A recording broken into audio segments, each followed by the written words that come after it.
নহয় আই আজি ইমান দিনে মন্ত্ৰী সেনাপতি আৰু সৈন্যগণ মোৰ যুদ্ধৰ পৰা ঘূৰি অহা নাই তাকে ভাবি মই আচৰিত হৈছো আই তাৰ বাবে আপুনি অকণো চিন্তা নকৰিব চাওকচোন যি মন্ত্ৰীৰ সুমন্ত্ৰণাত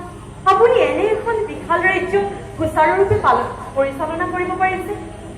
সেই মন্ত্ৰী আৰু সেনাপতি অমংগলৰ আশংকা নকৰিব পিতা